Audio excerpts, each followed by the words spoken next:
ದೈವಿ ಸಂಪತ್ತು, ಸಾತ್ವಿಕ ಸಂಪತ್ತು, ಸಾತ್ವಿಕ ಗುಣಗಳು, ಇದು ನಾವು ನಮ್ಮ ಜೀವನದಲ್ಲಿ ಸಂಪಾದನೆ ಮಾಡಬೇಕು. ಕೃಷ್ಣ ಮೊದಲ 3 ಶ್ಲೋಕಗಳಲ್ಲಿ ಸಾತ್ವಿಕರು, ದೈವಿ ಸಂಪತ್ತು ಉಳ್ಳವರು, ಅವರ ಗುಣಗಳು ಹೇಗಿರುತ್ತೆ ಅದನ್ನು ವರ್ಣನೆ ಮಾಡ್ತಾ ಇದ್ದಾರೆ. ಭಗವಂತನ ಪರಮಾನುಗ್ರಹ ಆಗಬೇಕಾದ್ರೆ, ಯಥಾರ್ಥವಾದ ಜ್ಞಾನ ಬರಬೇಕಂತಾದರೆ ದೈವಿ ಸಂಪತ್ತಿನಿಂದ ನಾವು ಯುಕ್ತರಾಗಬೇಕು. ಅಂತಹ ದೈವಿ ಸಂಪತ್ತನ್ನು ಭಗವಂತ ವಿಭಾಗ 26 ಗುಣಗಳನ್ನು ವರ್ಣನೆ ಮಾಡಿದ್ದಾನೆ. ಆಸುರಿ ಸಂಪತ್ತಲ್ಲಿ 6 ದೋಷಗಳನ್ನು ಪ್ರಧಾನವಾಗಿ ಹೇಳುತ್ತಾನೆ.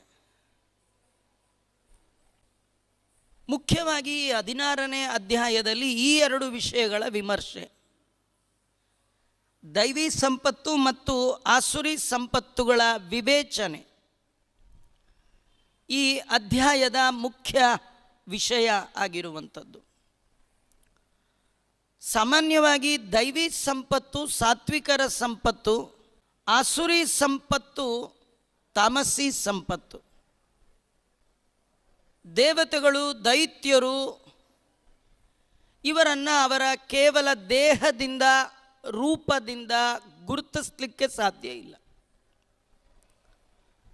ನೋಡಿ, ಈ 26 ಗುಣಗಳು, ಸಾತ್ವಿಕ ಗುಣಗಳು ಇದ್ದವ ದೈತ್ಯ ಜಾತಿಯಲ್ಲಿ ಹುಟ್ಟಿದ್ದ. ದೈತ್ಯ ಯಾರದು? ಹಿರಣ್ಯಕಶ್ಯಪನ ಮಗ ಪ್ರಹ್ಲಾದ. ಆದರೆ ಕೃಷ್ಣ ಹೇಳುವ ಎಲ್ಲ ದೈವಿ ಸಂಪತ್ತು ಅವನಲ್ಲಿತ್ತು.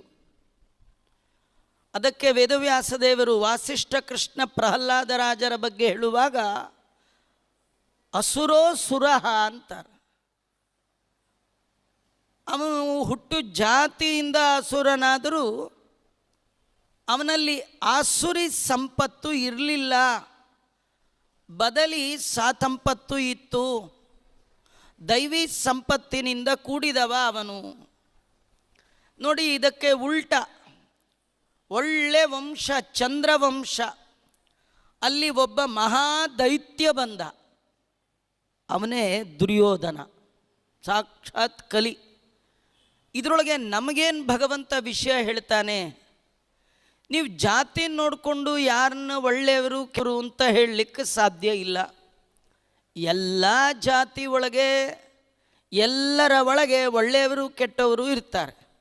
ಹಾಗಾದ್ರೆ ಜೀವನದಲ್ಲಿ ನಾವು ಗುಣಗಳಿಂದ ಒಳ್ಳೆಯವರಾಗಬೇಕೇ ವಿನಃ ಬೇರೆ ಯಾವುದರಿಂದೂ ನಾವು ಆ ಒಳ್ಳೆತನವನ್ನು ಕಾಣಲಿಕ್ಕೆ ಸಾಧ್ಯ ಇಲ್ಲ. ಆ ನಿಟ್ಟಿನಲ್ಲಿ ಸ್ವಯಂ ಭಗವಂತನೇ ಸಜ್ಜನರ ಸಹಜ ಲಕ್ಷಣ. ಅದು ತಾತ್ಕಾಲಿಕವಾಗಿ ಬರೋದು ಹೋಗೋದಲ್ಲ, ಸ್ವಾಭಾವಿಕವಾಗಿ ಅವರಲ್ಲಿಯೇ 26 ಗುಣಗಳನ್ನು ಮೊದಲಿಗೆ ಭಗವಂತ ಹೇಳ್ತಾನೆ.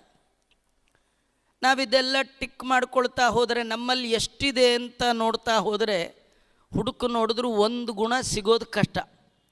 ಆದರೆ ಮೇಲಿಂದ ಮೇಲೆ ಕೇಳ್ತಾ ಇದ್ದರೆ ನಮ್ಗೆ ಈ ಗುಣ ಬಾರದಿದ್ರೂ ಪರವಾಗಿಲ್ಲ, ದೈತ್ಯ ಗುಣ ಬರೆದಿದ್ದರೆ ಸಾಕಾಗಿದೆ. ನಾವು ರಾಮಾಯಣ, ಮಹಾಭಾರತ, ಭಾಗವತ ಯಾಕೆ ಕೇಳಬೇಕು? ರಾಮ ಆಗದಿದ್ದರೆ ಏನು ಪ್ರಾಬ್ಲಮ್ ಇಲ್ಲ, ರಾವಣ ಆಗದಿದ್ದರೆ ಸಾಕು. ನೀವು ರಾವಣ ಆಗಬಾರ್ದು ಅಂತಿದ್ರೆ ಮೇಲಿಂದ ಮೇಲೆ ರಾಮಾಯಣವನ್ನು ಕೇಳಬೇಕು. ನಾವು ರಾಮ ಆಗಲಿಕ್ಕೆ ಆಗೋಲ್ಲ, ಯಾಕೆಂದರೆ ರಾಮ ಭಗವಂತ. ಭಾಗವತ ಕೇಳಿ ನಾವು ಭಗವದ್ ಭಕ್ತರಾದರೆ ಸಾಕು. ಮಹಾಭಾರತ ಕೇಳಿ ಪಾಂಡವರಂತೆ ಭಗವದ್ಭಕ್ತಿಯನ್ನು ಜೀವನದಲ್ಲಿ ರೂಢಿಸಿಕೊಂಡರೆ ಸಾಕು. ದುರ್ಯೋಧನನಂತೆ ಆ ಹೆಣ್ಣು ಮತ್ತೊಬ್ಬರ ಸಂಪತ್ತಿನ ಮೇಲೆ ಕಣ್ಣು ಹಾಕುವಂಥ ಸಹಜವಾದ ಆಸುರಿ ಬುದ್ಧಿ ನಮ್ಮಲ್ಲಿ ಬಾರದಿದ್ದರೆ ಸಾಕು.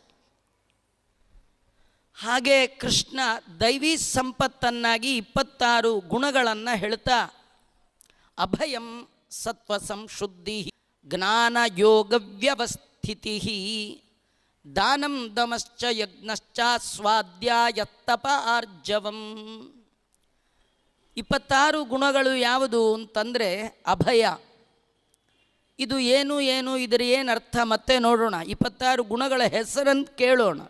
ಅಭಯ ಸತ್ವಸಂಶುದ್ಧಿ ಜ್ಞಾನಯೋಗ ವ್ಯವಸ್ಥಿತಿ ದಾನಂ ದಮಃ ಯಜ್ಞ ಸ್ವಾಧ್ಯಾಯ ತಪಃ ಆರ್ಜವಂ ಅಹಿಂಸಾ ಸತ್ಯಂ ಅಕ್ರೋಧಃ ತ್ಯಾಗಃ ಶಾಂತಿ ಅಪೈಶುನಂ ದಯಾ ಭೂತೇಷು ದಯಾ ಆಲೋಲುತ್ವಂ ಮಾರ್ದ್ರೀಹಿ ಅಚಾಪಲಂ ತೇಜಃ ಕ್ಷಮಾ ಧೃತಿ ಶೌಚ ಅದ್ರೋಹ ನಾತಿಮಾನಿತ ಇವೆಲ್ಲ ದೈವಿ ಸಂಪತ್ತು ಅಂತ ಭಗವಂತ ವರ್ಣನೆ ಮಾಡ್ತಾ ಇದ್ದಾನೆ.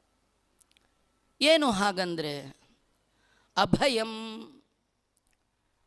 ಅಭಯ ಅಂದರೆ ತನ್ನಿಂದ ಯಾರಿಗೆ ಭಯ ಆಗಬಾರ್ದು ಹಾಗೆ ತಾನು ಜೀವನದಲ್ಲಿ ಇರಬೇಕು. ಇನ್ನೊಬ್ಬರನ್ನ ಹೆದರಿಸ್ಕೊಂಡು ಜೀವನ ಮಾಡಬಾರ್ದು, ಇನ್ನೊಬ್ಬರಿಗೆ ಹೆದರಲೂಬಾರ್ದು. ಕೃಷ್ಣ ಹೇಳುವ ದೈವಿ ಸಂಪತ್ತು, ದೈವಿ ಗುಣಗಳು, ಈ ಗುಣಗಳು ಸಹಜವಾದ ಗುಣಗಳು. ಅದರಲ್ಲಿ ಮೊದಲು ಅಭಯಂ ಅಂತಾನೆ. ಅಭಯ ಅಂತಂದರೆ ತಾನು ಕೂಡ ಯಾರನ್ನು ಹೆದರಿಸಿಕೊಂಡು ಜೀವನ ನಡೆಸಬಾರ್ದು, ಯಾರಿಗೂ ಹೆದರಲೂಬಾರ್ದು, ಹೆದರಿಸಲೂಬಾರ್ದು. ಅಂಜಿಕಿನ್ಯಾತ ಕಯ್ಯ, ಸಜ್ಜನರಿಗೆ ಕಿನ್ಯಾತ ಕಯ್ಯ. ಸಜ್ಜನರು ಹೆದರೋದೇ ಇಲ್ಲ, ಯಾಕಂದರೆ ಅವರಿಗೆ ಸದಾ ದೇವರಲ್ಲಿ ಬಲವಾದ ನಂಬಿಕೆ. ಭಾಗವತದಲ್ಲಿ ಇಂಥ ಅನೇಕ ಉದಾಹರಣೆಗಳನ್ನು ನೋಡ್ತೇವೆ. ಜಡಭರತನನ್ನು ಕತ್ತರಿಸಬೇಕು ಅಂತ ಕಟುಕ ಕತ್ತಿ ಎತ್ತಿದರೆ ಚೂರು ವಿಚಲಿತನಾಗಲಿಲ್ಲ. ಅಂಬರೀಷನಿಗೆ ದೂರ್ವಾಸರು ಶಾಪ ಕೊಟ್ಟು ಒಂದು ಕೃತ್ಯವನ್ನು ಸೃಷ್ಟಿ ಮಾಡಿ ಇವನನ್ನು ತಿನ್ನು ಅಂದರೆ ಒಂದು ಇಂಚು ಹೆದರಲಿಲ್ಲಂತೆ ಅಂಬರೀಷ ಮಹಾರಾಜ. ಭಗವದ್ಭಕ್ತನಾದ ಸಜ್ಜನ ಶಿಖಾಮಣಿಯಾದ ಪ್ರಹ್ಲಾದ ರಾಜರಿಗೆ ಅವರ ತಂದೆ ಏನೆಲ್ಲ ಭಯವನ್ನು ಉಂಟು ಮಾಡಿದ, ಯಾವುದಕ್ಕೂ ಅವನು ಹೆದರಲೇ ಇಲ್ಲ. ನೋಡಿ, ನಮಗೆ ಸದಾ ಭಯ.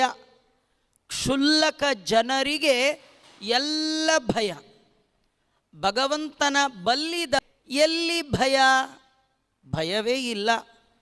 ಇದು ಬಹಳ ಮುಖ್ಯವಾದ ಸಹಜವಾದ ದೈವಿ ಸಂಪತ್ತು. ಭಗವಂತನ ಅನುಗ್ರಹಕ್ಕೆ ಕಾರಣವಾಗುವ ನಾವು ನಮ್ಮ ಜೀವನದಲ್ಲಿ ಅಳವಡಿಸಿಕೊಳ್ಳಲಿಕ್ಕೆ ಯೋಗ್ಯವಾದ ಮೊದಲ ಗುಣ ಅಭಯಂ. ನಮ್ಮಿಂದ ಯಾರಿಗೂ ಭಯ ಆಗುವ ಹಾಗೆ ನಮ್ಮ ನಡೆ ನುಡಿ ಇರಬಾರ್ದು, ಯಾರಿಗೂ ನಾವು ಹೆದರಬಾರ್ದು. ಇದು ಅಭಯಂ. ಸತ್ವ ಸಂಶುದ್ಧಿ. ಸತ್ವ ಅಂದರೆ ಅಂತಃಕರಣ. ಈ ಅಂತಃಕರಣದ ಶುದ್ಧಿ, ಒಳಬಗೆಯ ಶುದ್ಧಿ, ಇದು ಬಹಳ ಮುಖ್ಯವಾದದ್ದು. ಬಹಳವಾಗಿ ಒಳಗೆ ಪೂರ ಕೆಟ್ಟ ಆಲೋಚನೆಗಳಿಂದ ಕೂಡಿತ್ತು ನಿಮ್ಮ ಹೃದಯ ಅಂತಾದರೆ ಭೌಮರು ಈ ಸತ್ವ ಸಂಶುದ್ಧಿ ಪರೀಕ್ಷೆಗೆ ತಮ್ಮ ಎಲ್ಲ ಶಿಷ್ಯರ ತಾಮ್ರ ತಂಬಿಗೆ ಕೊಟ್ಟು ತೊಳ್ಕೊಂಬನ್ನಿ ಅಂತ ಕೊಟ್ರಂತೆ. ಆ ಶಿಷ್ಯರ ಪೈಕಿ ಲಾಸ್ಟ್ ಬೆಂಚಲ್ಲಿದ್ದವರು ನಮ್ಮ ಕನಕದಾಸರು. ಅವ್ರ ಕೈಲೂ ತಂಬಿಗೆ ಕೊಟ್ಟರು. ಎಲ್ಲರೂ ಸೇರಿ ತೊಳೆದ್ರು. ಒಬ್ಬೊಬ್ಬರ ಕೈಲಿದ್ದದ್ದು ಥಳ ಥಳ ಥಳ ಹೊಳಿತಿತ್ತು. ಕಾಂಪಿಟೇಷನ್ನಲ್ಲಿ ವ್ಯಾಸರಾಜರ ಹತ್ರ ನಾವು ಪ್ರೈಸ್ ತಗೊಳ್ಬೇಕು ಅಂತ ಎಲ್ಲರಿಗೂ ಆಸೆ.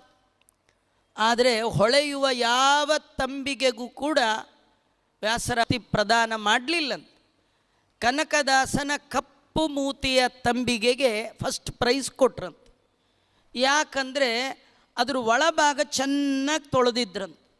ನಾವು ನೀರು ಹಾಕೋದು, ಕುಡಿಯೋದು, ಉಪಯೋಗಿಸೋದು ಒಳಭಾಗ, ನಮ್ಮದು ಹೊರಭಾಗ ಕ್ಲೀನಾಗಿದೆ. ಆದರೆ ದೇವರು ಬಂದು ಕೂಡುವ ಭಾಗ ಯಾವುದು? ಒಳಭಾಗ. ಆ ಭಾಗ ಮಾತ್ರ ಕ್ಲೀನಾಗಿಲ್ಲ.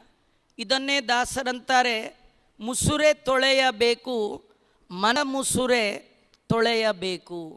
ಮನಸ್ಸಿನ ಒಳಗಿದೆಯಲ್ಲ ಅದನ್ನು ತೊಳಿಬೇಕು. ನಾವೆಲ್ಲ ಸಾಮಾನ್ಯ ಪಾತ್ರೆ ತೊಳೆಯುವಾಗಲೂ ಹಾಗೆ ಹೊರಗೆ ಚೆನ್ನಾಗಿ ಫಳ ಫಳ ಫಳ ಇರುತ್ತೆ, ಒಳಗೆ ನೋಡಿದ್ರೆ ಇಂದಿರಾರಮಣ ಗೋವಿಂದ.